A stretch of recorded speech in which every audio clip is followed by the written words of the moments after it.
Magandang araw, magandang buhay. Lalong-lalo na sa ating mga minamahal na mga senior citizens. Sa araw po na ito mga lolo at lola, ipapaalam ko sa inyo kung ano ba ang proseso sa pag-join or pagsali dito sa social pension for indigent pensioners. Kasi marami nagtatanong, sir, ano yung dapat namin gawin para masali po kami sa social pension for indigent pensioners? Ano ba ang mga requirements? Ano ba yung mga proseso? At iba pang bagay na dapat namin gawin at malaman para po makasali po kami. Kaya naman sa araw po na ito ay ibibigay ko po ang kumpletong detalye, step by step po ito para sa gayon ay mas klaro po sa atin kung ano yung dapat nating gagawin. At para sa mga nagtatanong at para ma-clear na sa inyo kung ano yung mga detalye patungkol dito. Kasi napakaraming nami-mention, napakaraming mga nagtatanong. Hindi natin bibigyan pa ng tagalan pang panahon. Attention sa lahat mga senior citizens. Paano ba maging pensioner sa social pension? Ito ang kumpletong step-by-step process na dapat niyong malaman. At kung gusto mo ang ganitong content na pinag-uusapan ang benepisyo o anumang bagay patungkol sa update ng ating mga senior citizens, isubscribe mo lang ang aking YouTube channel. At kung gusto mo na maging updated ka sa mga videos na i-upload ko pa dito sa aking YouTube channel, ay i-bell notification mo na. At sa puntong ito, pakinggan mo ang dapat mo malaman sa proseso sa pagsali sa social pension for indigent pensioners. Ngayon, pag-uusapan natin ano nga ba ang mga kwalifikasyon ng senior citizen para sa social pension. Ano ba ang mga dapat mong malaman? Saan ba mag-process? Saan ba pupunta? At kung pasok ka ba sa mga kwalifikasyon na ating pag-uusapan dito sa content na ito. But bago natin pag-uusapan ang content na ito, hayaan niyo munang magpapakilala ko sa inyo. Ako po si Ruel Mendoza Tanyo. Kung ikaw ay bago pa lang sa aking YouTube channel, huwag kakalimutang i-like ang video kong ito. Mag-comment ka if nasagutan ko ang katanungan with regards to this matter. And also, kung meron ka pang katanungan na gusto mong masagutan, just comment down below. Dahil atin niyang hanapan ng paraan para masagutan. At saka you can just help me by just subscribing my YouTube channel. At para maging updated ka sa mga i-upload ko pa dito sa aking YouTube channel, so i-bell notification mo na. At kung ikaw ay ready na mapakinggan at malaman ang buong detalye sa content na ito, halina't ating simulan. Ano nga ba ang social pension? Ang ibig sabihin ng social pension ay ito ay benepisyo na makukuha ng mga senior citizen. Ilang taon ba pwede maka-avail or pwede masali ang isang senior citizen sa benepisyong ito? Kung ang isang tao ay may edad na 60 years old and above. Kasi yan naman po yung timeline na tinatawag na tayong senior citizen. Pero, ito yung mga qualifications talaga na dapat nating ilagay sa ating isipan. Una-una, ito ay para sa mga sakitin at saka mayroong disability. Pangalawa, walang pension na natatanggap sa gobyerno o kung sa anumang mga private institution. Kung ikaw ngayon ay nakatanggap sa SSS, GSIS, so hindi ka po belong sa benepisyong ito. Dahil po nakalagay po doon na para lamang po sa mga walang tinatanggap na benepisyo buwan-buwan.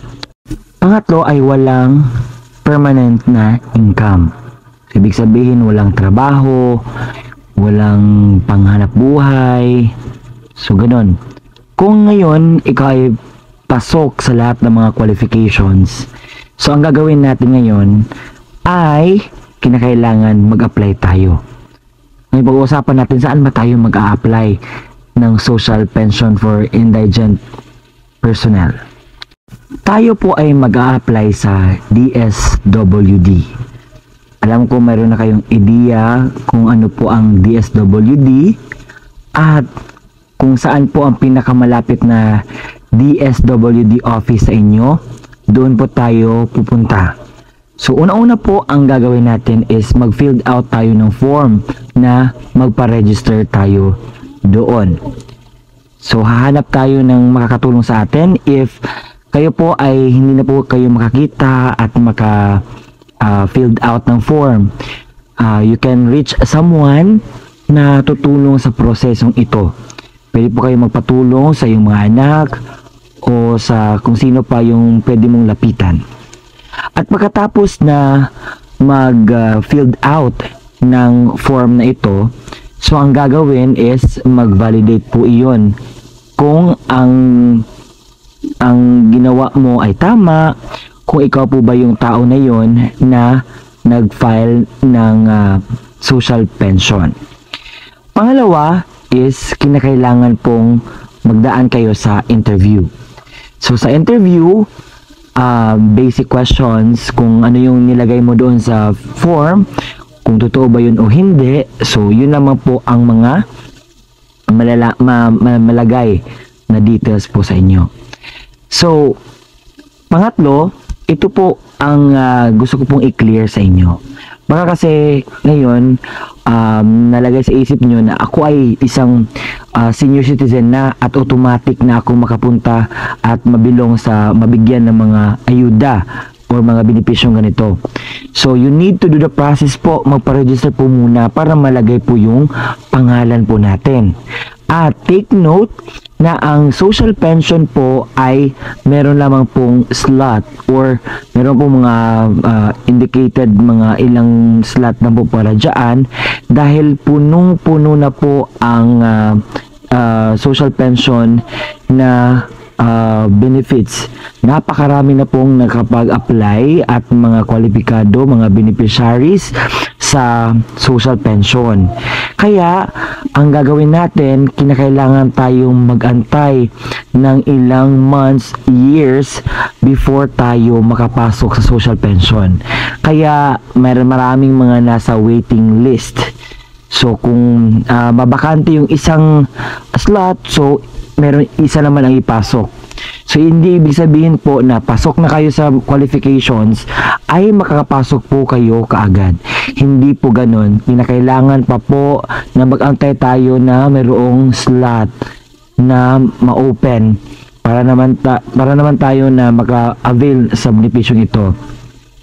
Alam kong napakarami pa ang hindi miyembro sa social pension, and I hope na mabakante yung iba para naman mas makatanggap kayo ng benepisyo. Ngayon naman pag-uusapan natin magkano ba ang matatanggap sa mga beneficiaries ng social pension. Magkano nga ba ang tinatanggap ng mga social pensioner? So, enacted in July 2022, ang dating 500 pesos po dinoble at naging 1,000 pesos na po ito ngayon. At saka laking tulong na po yan sa mga senior citizen kasi po ang mga senior citizen meron na po yung mga maintenance at they really need this help na galing po sa kung saan man galing. Baka kayo ay magtatanong kung kailan nga ba ang payout nito. Nung dati every quarter, ngayon po ginawang every 6 months na po before mag-payout. At yun nga, yung bago palang payout is nakatanggap yung mga senior citizen na mga beneficiaries ng 6,000 pesos. So it might be ang kasunod po niyan is mga November po ang kasunod na payout ng mga social pension na beneficiaries. So sa ngayon is every 6 months po ang payout. Pero yung iba gusto nila na maging quarterly na lamang ang pag-payout nila para siguro medyo matagal-tagal ang 6 months to. Pero okay siguro na maging na lang every quarter na lang talaga. So according sa isang dito si Gatchalian na parang ibalik talaga sa quarterly. Akala nyo nakalimutan ko yung requirements sa pag-apply? Hindi po. So, ang una nyong gagawin is pumunta po kayo dapat pala sa OSCA or kung saan po ang pinakamalapit na OSCA office sa inyo para sa pagpa-register doon kung ikaw po ay isang senior citizen na. So, ang dadalhin niyo po doon is senior citizen ID or kahit anong mga valid ID na naka-indicate po doon ang araw ng iyong kapanganakan. Pangalawa po is birth certificate. Napaka-importante po. At yung sinasabi ko kanina, yung pag-filled out ng social pension application form. At kapag may bakante po o may slot po na may bigay sa inyo, yun po, napakalaking tulong na po yun sa atin. At ngayon meron nga yung universal social pension, mas mabuti nga yun. Ito ang isa sa mga pinakahintay ko na benepisyo na mabibigay sa ating mga senior citizen. Dahil ang universal social pension, ang mangyayari po kasi kahit anong estado mo sa buhay, mayaman ka man, mahirap, kung ano mang indigents mo, kung ano mang trabaho mo, lahat po, as long as kapag ikaw ay isang senior citizen, pasok ka po dito sa universal social pension. Pero as of this moment, hindi pa natin malalaman kung kailan po ito isakatuparan, or what I mean, kailan ito ma-implement. Very helpful talaga, I swear. Kaya nung nakagawa ko ng vlog ito, sobrang saya ko na umabot na sa final nod. So noong May 21, 2024, 7:23 PM. So laking pasalamat ko nga sa House Representative na nag-initiate na bigyan pansin ang mga senior citizen dahil kinakailangan po talaga nila ng mga benepisyo, lalo na sa kanilang kalagayan at kung ano pa man yung mga bagay na need nila para sa kanilang senior citizen journey. So I hope na ma-implement na itong universal social pension nang sa gayon makakatulong naman sa mga pensioners, no? Baka tatanungin nyo ako kung saan ba yun nanggaling yung 500 naging 1,000. So according po yun sa Republic Act 11916, also known as an act increasing the social pension of senior citizen, which lapsed into law in July 2022.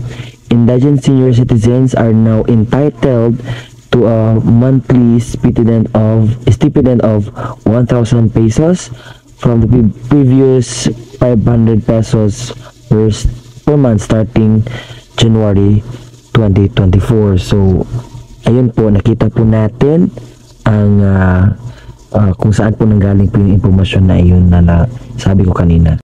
May nakita po akong isang news sa Facebook at ito po ay sa RMN. So, nasabi dito na higit kumulang 13,000 na senior citizen ang nabigyan sa Western Visayas na pinag-ungunahan ng DSWD ang social pension program.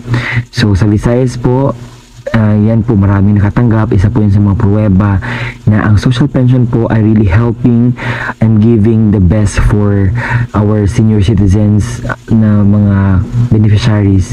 Napakarami pong mga senior citizen, and I hope na marami pang makaka-avail ng programang ito nang sa gayon matutulungan din ang kanilang mga needs. So nakita naman natin si nanay, yung unang nakapila. So alam natin na kinakailangan talaga nila ng support, financial support for their maintenance and for their living also. And nasanay nabigay ko ang kasagutan sa katanungan when it comes to social pension, kung ano man yung mga need ninyo na detalye na malaman.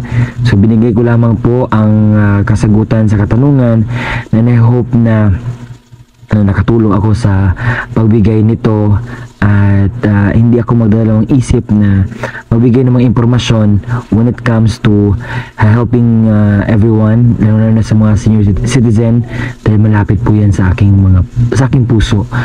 At that's why hindi ako magsawa na magbigay talaga ng kasagutan sa mga senior citizen. And this is me again, Ruel Milisotanyo. Kung nakatulong po ang video na ito, just subscribe my channel. Yun lamang po. Maraming salamat.